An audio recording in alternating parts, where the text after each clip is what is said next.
요한복음 강해 오늘 21번째 시간입니다. 우리 지난주에 말씀드렸던 나면서부터 맹인된 자를 고치는 그 사건을 오늘 좀 다시 한번 좀 살펴보도록 하겠습니다. 나면서부터 맹인된 사람이 있었습니다. 길에서 이렇게 구걸을 하고 있었는데요. 예수님이 지나가시다가 이 사람을 보셨습니다. 그러자 제자들이 예수님께 이렇게 묻게 되죠. 이 사람이 이렇게 맹인으로 태어난 것이 뱃속에서 맹인으로 태어났으니까 뱃속에서 죄를 지어서 그러냐, 아니면 부모가 죄를 지어서 그러냐, 이렇게 물어보게 되죠. 그러자 예수님이 답변하시기를 죄로 인한 것이 아니라, 부모의 죄든 자신의 죄든 죄로 인한 것이 아니라 그에게서 하나님이 하시는 일을 나타내고자 그가 맹인이 되었다, 이렇게 이제 말씀을 하시죠.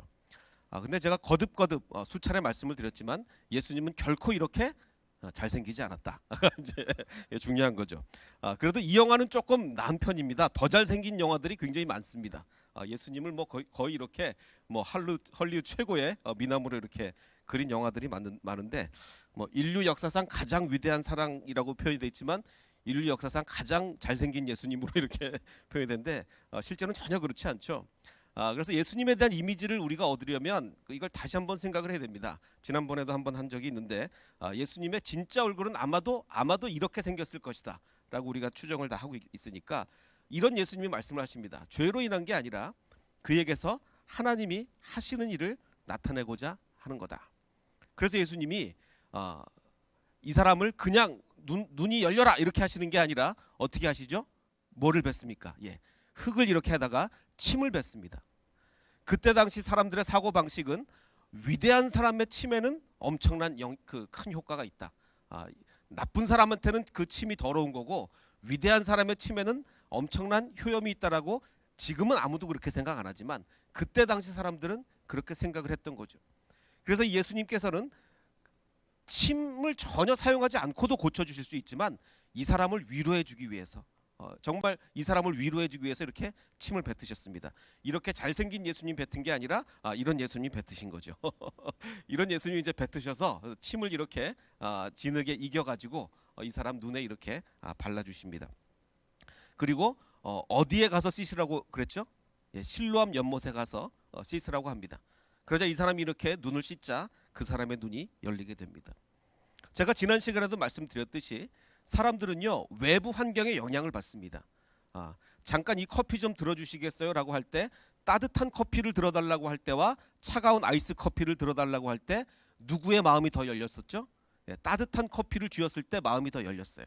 마찬가지로 예수님이 이 침을 뱉어주신 것은 어떤 역할을 하느냐, 정말 위대한 사람의 이 침은 그때 당시 사람들의 사고방식으로 요즘으로 바꿔 얘기하면 예수님이 따뜻한 커피를 우리한테 마치 건네주시는 듯한 그런 효과가 있는 겁니다. 그래서 예수님이 전해주시는 정말 따뜻한 커피 한 잔, 그런 역할을 하게 되는 거죠. 뭐 그렇다고 해서 제가 우리 성도님께 커피 한 잔 주세요 할 때 침을 뱉어서 주시고 이러시면 안 됩니다. 그냥 주셔야 됩니다. 자, 이제 오늘 말씀을 몇 가지 질문으로 좀 시작을 하겠습니다. 세 가지 질문으로 시작을 할 텐데, 첫 번째는 과연 우리는 하나님이 공평하다고 느끼고 있는가? 뭐 찬양할 때는 공평하신 하나님은 공평하시다 이렇게 얘기를 하긴 하지만 정말 우리의 느낌이 정말 하나님은 공평하시구나, 우리가 이거를 느끼고 있느냐? 왜냐하면 방금 우리가 얘기한 것처럼 날 때부터 맹인된 사람이 있었습니다. 그러니까 내가 이 사람이라고 가정을 해보면 차라리 내가 죄를 지었거나 부모님이 죄를 지어서 시각장애인이 됐다면 오히려 하나님은 공평하구나, 죄를 지었으니까 장애가 생겼구나, 하나님은 공평하구나, 이렇게 얘기를 할 텐데, 죄도 안 지었는데, 특별한 다른 사람보다 더 큰 죄도 안 지었는데 이런 시각장애인이 되니, 그러면 나는 과연 이 상황에서 공평하신 하나님, 내가 평생을 시각장애인으로 살았단 말이에요. 과연 이 상황에서 내가 공평하신 하나님이라고 찬양할 수가 있는가? 이 일이 나에게 닥쳤다면 그렇게 얘기할 수 있겠는가? 이게 오늘 첫 번째 질문입니다. 그리고 두 번째 질문은 예수님이 말씀하시기를 이 사람이 죄를 짓거나 부모가 죄를 지어서 그런 게 아니라 그에게서 하나님이 하시는 일을 나타내고자 함이라고 말씀하셨는데, 그러면 두 번째 질문은 그러면 하나님이 하시는 일은 뭔가? 하나님이 하시는 일이라는 게 과연 뭔가? 무엇을 위해서 이 사람이 이렇게 시각장애인이 됐는가? 또 세 번째 질문은 뭐냐면 이 요한복음 9장을 이해하기 위해서는 구약 성경에 아주 해박해야 제대로 이해할 수 있지, 구약 성경을 잘 모르고 요한복음 9장을 잘 이해할 수 없습니다. 구약이 굉장히 중요한 이유는 구약을 정확하게 이해 못하면 신약도 이해할 수가 없는 거예요. 그래서 구약을 굉장히 중요합니다. 지금 아까 예수님이 쓰시라고 한 그 실로암 연못, 실로암 못이 여기서 왜 나오느냐, 그리고 나중에 또 예수님이 너는 인자를 믿느냐, Son of Man을 믿느냐라고 묻습니다. 그럼 도대체 Son of Man의 의미가 뭐냐? 자, 이 두 가지 의미를 지금 여기 오늘 이 9장에 등장하는 바리새인들이 많이 등장하는데, 바리새인들은 누굽니까? 학자들이에요. 신약 박사들이에요. 이 신학자들인 바리새인과 나면서부터, 그러니까 글도 못 배웠겠죠. 당연히 글도 못 배운 이 맹인된 사람, 이 두 그룹 중에서 성경을 제대로 이해한 사람은 과연 누굴까? 성경을 제대로 이해한 사람, 과연 신학자들이 제대로 이해했을까? 아니면 나면서부터 맹인된 이 사람이 더 성경을 잘 이해했을까? 오늘 이 세 가지 질문을 한번 풀어보도록 하겠습니다. 지난 시간에 드린 아주 중요한 핵심 사항을 다시 한번 정리를 좀 해보면 이렇습니다. 물론 장애라는 것은 무엇 때문에 생겼습니까? 죄 때문에 생긴 거예요. 만약에 아담이 범죄하지 않았다면 우리에게, 인간에게 장애라는 것은 없었을 겁니다. 그래서 장애라는 것이 이 세상에 들어오긴 했는데, 들어올 때 어떻게 발생합니까? 죄를 많이 진 사람은 장애인이 되고 죄를 적게 진 사람은 건강하고, 이게 아니죠. 그야말로 뭐 하나님의 뜻이건 어떻든 간에 랜덤하게 죄와 전혀 비례하지 않게 일부 사람에게 장애가 발생했다는 얘기죠. 물론 예외도 있습니다. 그러나 전혀 죄와 비례하지 않게 일부 사람에게 장애가 발생했습니다. 그러면 이것을 우리는 공평하다고 얘기합니까? 불공평하다고 얘기합니까? 우리가 볼 땐 이건 불공평해진 세상이에요. 죄와 비례를 해야 공평하지, 죄와 비례하지 않는데 어떻게 그것이 공평한 세상이겠습니까? 자, 그런데 아까 하나님의 일을 이루게 하기 위해서 그렇다고 그랬죠. 하나님의 일이라는 게 뭡니까? 죄로 일그러진 세상을 창조의 원래의 모습으로 돌려놓는 것이 하나님의 일입니다. 다시 한번, 죄로 일그러진 세상을 창조의 원래 모습으로 돌려놓는 것이 하나님의 일이에요. 그래서 하나님의 뜻대로 세상을 공평하게 만드는 것이 하나님의 일입니다. 즉 창조의 회복이에요. 창조의 회복. 정말 아름답고 공평하고 정의로운 세상, 그 세상을 만드는 것이 하나님의 일이죠. 그래서 예수님께서는 특별히 이 사람을 위로하기 위해서, 정말 그동안 차별받고 멸시받고 고생한 이 사람을 위로하기 위해서 침을 뱉어서 정말 위로하면서 발라주신 겁니다. 자, 그런데 이 하나님의 일을 하나님이 직접 하실 때도 많이 있지만 주로 어떻게 이루십니까? 주로 우리를 통해서 일을 이루십니다. 하나님이 직접 하실 때도 있지만 우리 교회, 우리 성도들을 통해서 하나님의 일을 이루실 때가 많아요. 그럼 우리의 책임은 뭡니까? 불공평해진 세상, 죄로 인해서 불공평해진 세상을 최대한 공평하도록 만드는 게 우리가 해야 될 일이란 말이에요. 장애인들이 너무나 괴롭고 너무나 힘들고 너무나 불편하게 살아가고 있다면 그들도 정말 건강한 사람과 다름없이 살아갈 수 있도록 만드는 것이, 즉 공평하게 만드는 것이 우리의 일이라는 거죠. 자, 이 사실을 우리가 알고 있다면 이제선 우리는 하나님은 공평한 하나님 맞다. 원래 창조의 모습은 공평한 세상인데 죄로 인해 그 공평이 일그러졌으니 우리가 하나님의 일을 하여 이 세상을 공평하게 해야 된다. 이것이 하나님의 일이죠. 그래서 하나님은 공평하신 하나님이다라고 우리는 찬양할 수 있는 거예요. 공평하지 못한 것은요, 하나님이 아니라 우리입니다. 우리가 공평하지 못하기 때문에 세상이 공평하지 못한 거예요. 하나님은 계속해서 우리에게 도전하고 계신 거예요. 너희는 세상을 공평하게 만들어라. 나는 공평하신 하나님이니, 나는 공평한 하나님이니 너희가 내 일을 해라. 세상을 공평하게 해라. 그래서 교회가 할 일은 하나님의 뜻대로 세상을 공평하게 하는 거죠. 그런데 부끄럽게도 우리 한국 교회는, 물론 좋은 교회들도 참 많이 있습니다만, 이 공평하게 만드는 일을 오히려 역행할 때가 많이 있었습니다. 예를 들어 요즘 가장 논란이 되는 교회 세습 문제, 이런 건 정말 불공평한 쪽으로 더 가는 거죠. 공평해야 될 교회가 점점 더 불공평한 쪽으로 가게 되는 거예요. 이건 하나님의 일이 아닌 겁니다. 그 2010년도에 있었던 일입니다. 12월 7일에 있었던 일인데 부산의 동래구의 한 횡단보도에서 한 남성이 그 노인이신 것 같아요. 67세 남성이 길을 가다가 넘어졌습니다. 전치 3주의 진단을 받았어요. 왜 넘어졌느냐? 13살짜리 시각장애인 소년이 있었습니다. 시각장애인이니까 이렇게 그 지팡이를 짚고 이렇게 횡단보도를 건너고 있었는데, 그러니까 횡단보도 보시면 아시겠지만 지팡이를 이렇게 좌우로 번갈아 두드리게 됩니다. 그 지팡이에 다리가 걸려서 이 노인이 넘어졌습니다. 그래서 전치 3주의 부상을 입게 되는데, 그래서 이 장애인 학생에게 700만 원을 배상하라는 소송을 제기합니다. 네가 이렇게 이거 왔다 갔다 하느라고 내가 거기 걸려서 넘어졌다. 원래 보행자는 우측 통행하게 되는데 제가 우측 통행을 제대로 안 하고 이걸 이렇게 왔다 갔다 하는 그 바람에 내가 걸려서 넘어졌다라고 700만 원짜리 손해배상 소송을 제기했습니다. 여러분이 판사라면 어떻게 판결을 내시겠습니까? 여러분이 판사라면. 자, 이 판사가 아주 명판결을 내렸습니다. 저는 이 판결문이 대단히 정말 성경의 진리에 입각한 명판결이라고 생각합니다. 이 손해배상 청구를 기각했는데 그 판결문이 이렇게 얘기하고 있습니다. 오히려 건강한 사람이 장애인의 보행에 방해가 되지 않도록 주의할 의무가 있다. 기가 막힌 명판결 아닙니까? 야, 이분이 정말 교회를 다니시는지 안 다니시는지 모르겠지만 정말 성경의 진리에 입각한 명판결이에요.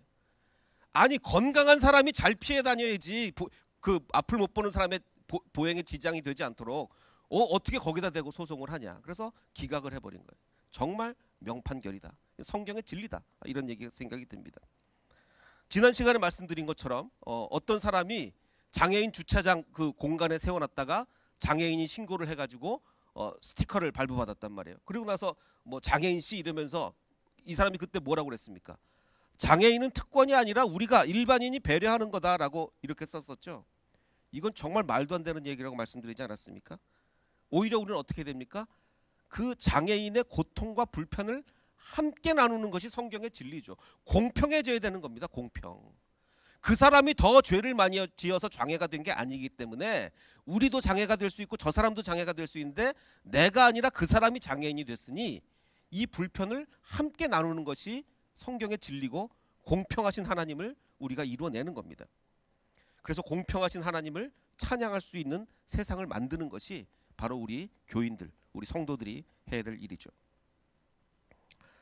자, 제가 아까 말씀드린 것처럼 이 요한복음 9장이라는 장은 특별히 더 구약적 지식을 많이 요구를 합니다. 어떤 지식들을 요구하느냐? 이 9장을 이해하기 위한 구약 지식 첫 번째는 바로 이겁니다. 예수님께서 침을 뱉어서 진흙을 이긴 다음에 실로암 못에 가서 씻어라 라고 얘기를 했는데 왜 하필이면 실로암이라는 단어가 여기 등장을 하냐? 그 이유가 뭐냐? 그 이유는 창세기로 돌아가야 됩니다. 그 야곱이 이제 노년에 그 12 아들들, 나중에 12지파가 되죠. 이 12아들들을 뭐 축복을 하지 않습니까? 뭐 축복이라고도 할 수 있고 약간의 심판의 그것도 있는데 유다 지파를 향해서 뭐라고 축복을 했는지 아십니까? 유다 지파를 향해서 이렇게 얘기합니다.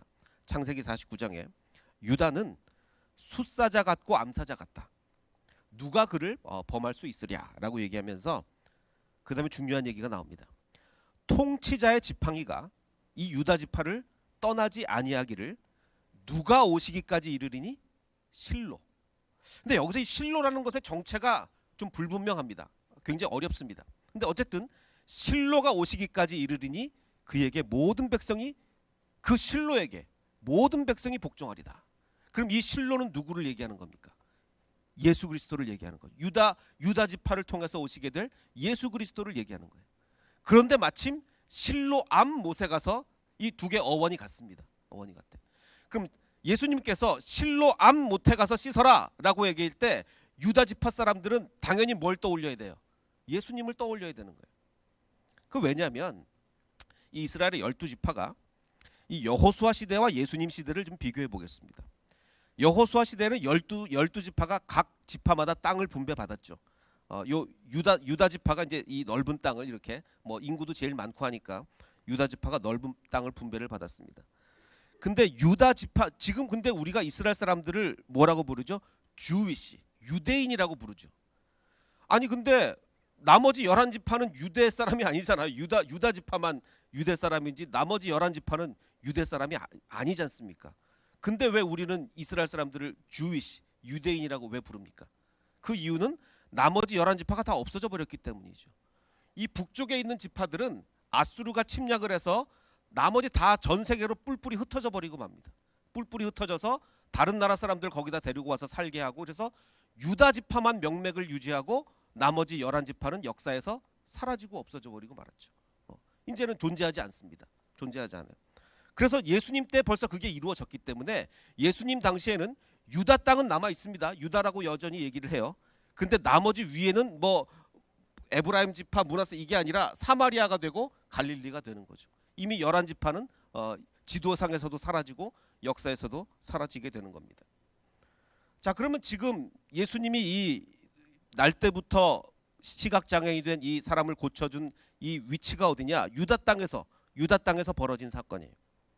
자, 그러면 유다 지파 사람들은 그 성경에 정통하잖아요. 유대인들 얼마나 성경을 잘합니까? 그 야곱이 12지파에게 행한 여러 가지 예언 중에서 당연히 어느 지파에게 한 예언은 기억하고 있을까요? 당연히 자기네 지파, 유다 지파에게 한 예언은 유대인 치고 모르는 사람이 없을 거예요. 누가 그걸 모르겠습니까?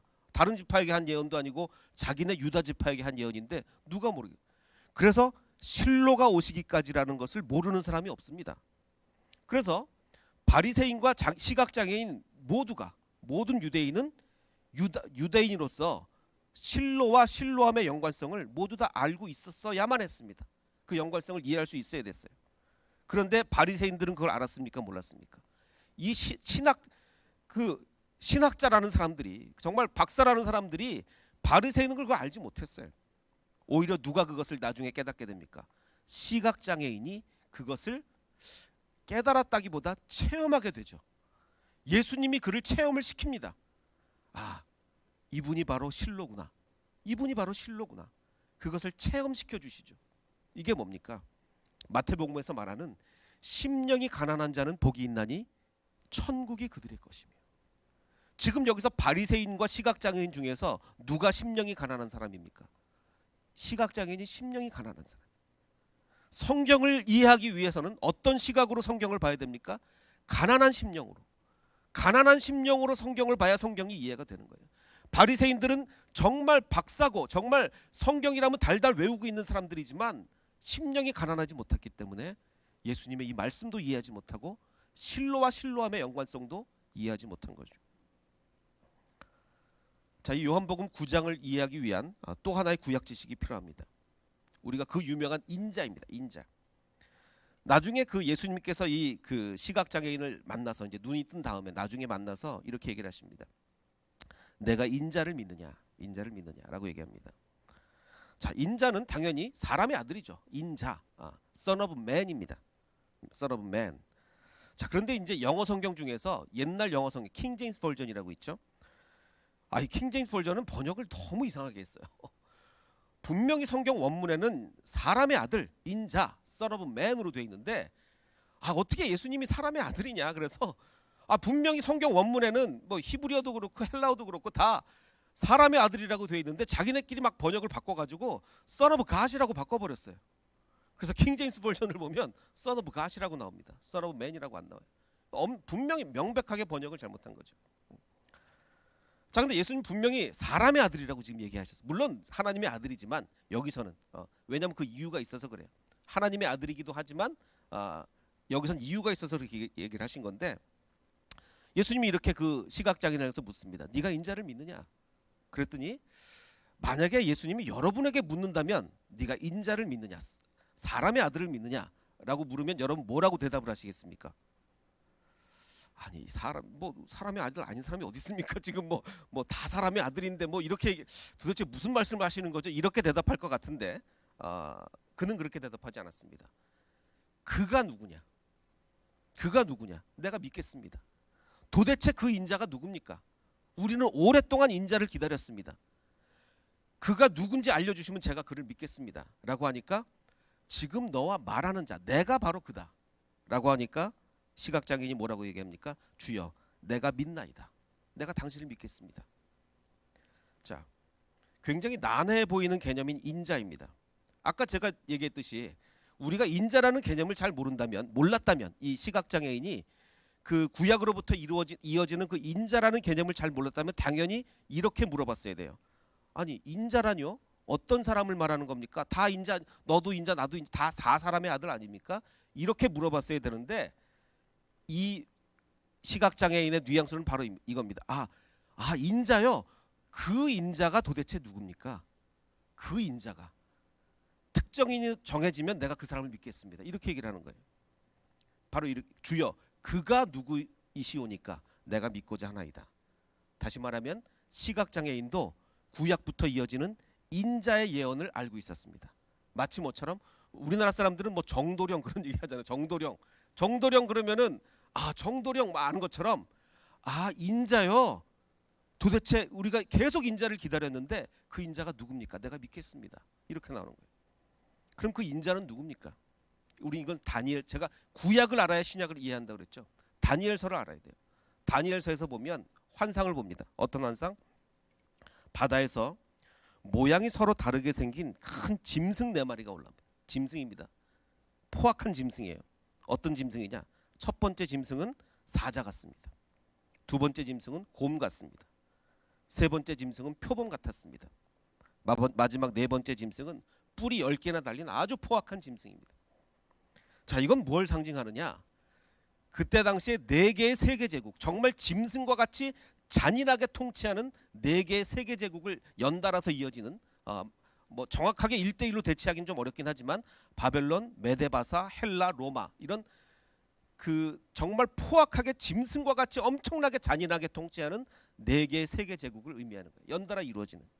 자, 그런데 이 환상 중에 이 4개의 세계제국이 지나간 다음에 그 다음에 누가 일어납니까? 그 다음에 인자 같은 이가 오시는데 라고 다니엘서가 말합니다. 사람의 아들. 이젠 짐승이 아니에요. 짐승이 아니고 사람이 나오는 거야. 사람이. 근데 그 사람은 옛부터 계신 분이, 즉 하나님이 그에게 권세와 영광과 나라를 주셔서 뭇 백성이 그를 경배하게 했습니다. 그럼 여기서 말하는 인자는 누굽니까? 장차 오실 예수 그리스도예요.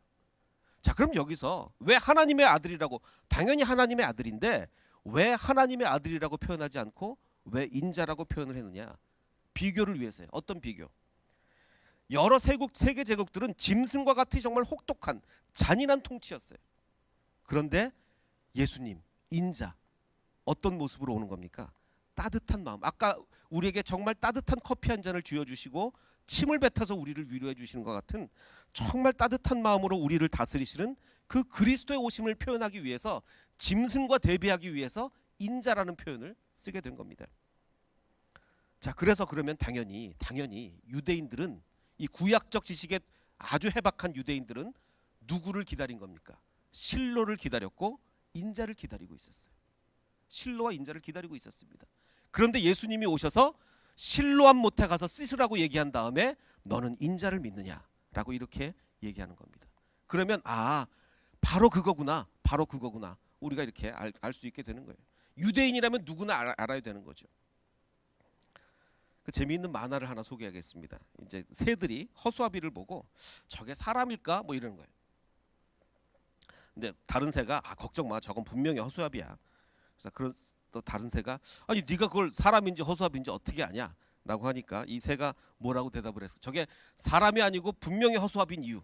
가만히 있는 저기 사람에게, 왜냐하면 휴대폰을 안 보고 있잖아. 이렇게 얘기를 하고 있습니다.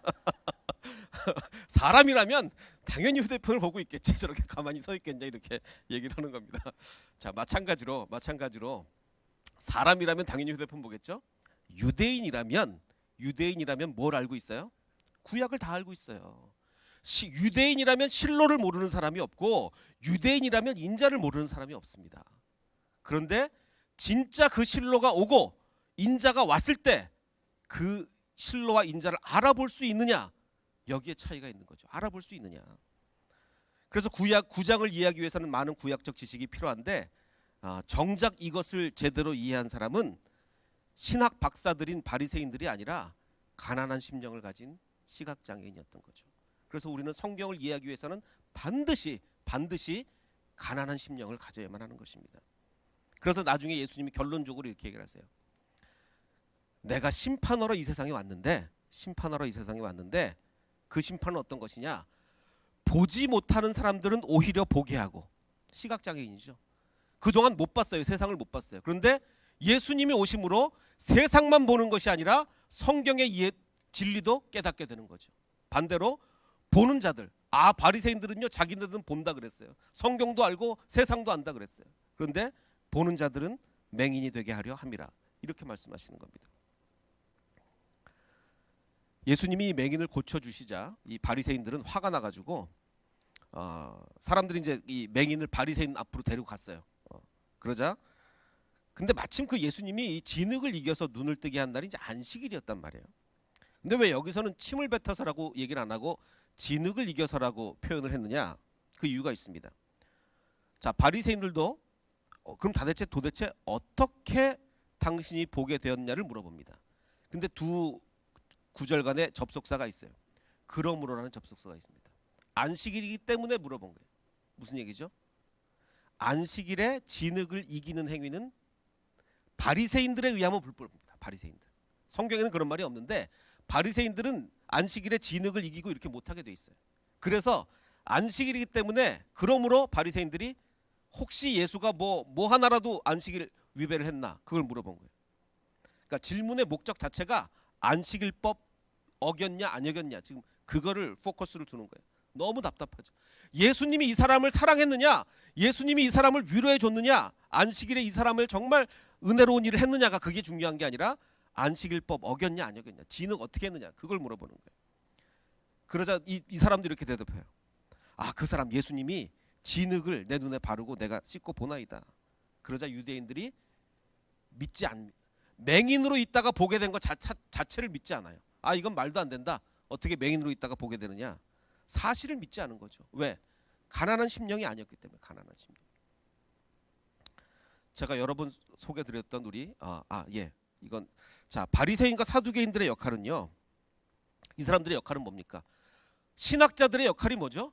성경의 깊은 연구를 통해서 그 성경을 통해서 하나님은 공평하시는구나라는 걸 발견하는 거예요. 그래서 교인들한테 알려주는 거죠. 하나님은 공평하신 하나님이다. 근데 이 세상이 공평하지 않으니 우리는 이 세상을 공평하게 만들, 하나님의 뜻대로 공평하게 만들 책임이 있다. 이걸 교인들한테 가르치는 게 바리새인들의 역할이었어요. 즉 장애가 당신의 죄로 장애가 발생한 게 아닙니다라고 그걸 얘기해 주는 게 바리새인들의 역할이었는데 전혀 이것을 알지 못한 거죠. 오히려 이 사람들은 뭐라고 얘기합니까? 자기들하고 서민들을 차별하는 거예요. 딱 선을 그어가지고 저 율법을 알지 못하는 저 무리, 저 암하레츠, 저 땅의 사람들은 저주받은 거다. 우리처럼 고상한 바리새인과 다르다. 이렇게 얘기를 한 거죠.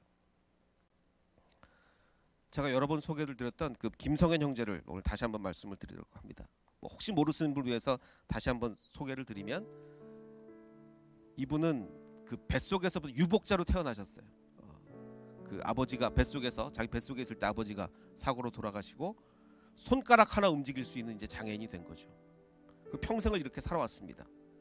지금 부모님도 다 안 계시고 고아로 오랫동안 자라왔고, 정말 이 하나님과 깊은 교제 속에서 정말 손가락 하나밖에 움직일 수 없지만 재물도 없고 건강도 없고 가족도 아무도 없고 정말 이 상황에서 이 손가락 하나로 시를 썼죠.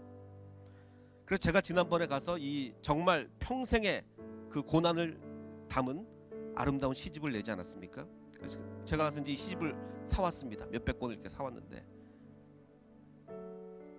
처음에는 이 김성현 형제가 자꾸 이러는 거예요. 목사님, 헤세드 교인들 너무 감사하고 또 밴쿠버 평안교회 교인들도 너무 감사해서 제가 도저히 돈 받고 못 드리고 계속 그냥 주겠다는 거예요. 절대로 안 된다. 절대로 안 된다. 무조건 내가 사겠다. 그리고 갖고 왔어요. 그래서 이제 제가 이 판매 금액을 내가 보내겠다라고 하니까 이분이, 목사님 그러면 제가 이 판매 금액 선교에 쓰겠습니다. 자꾸 이러는 거예요. 지금 이렇게 단칸방에 정말 아무것도 없이 이렇게 살고 있으면서 오히려 세상을 공평하게 만들 책임이 우리한테 있는데, 지금 김성현 형, 정말 아무것도 없는 김성현 형제가 세상을 공평하게 만들겠다고 이걸 선교를 위해서 쓰고 이러겠다는 거예요.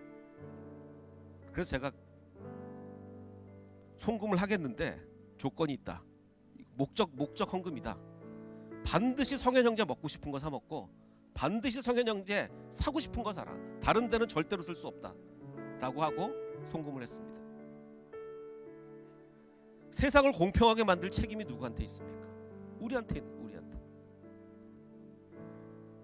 죄로 인해서 이 세상이 일그러졌어요. 세상이 공평하지 않아요. 그 공평하신 하나님이 우리에게 원하시는 건 뭡니까?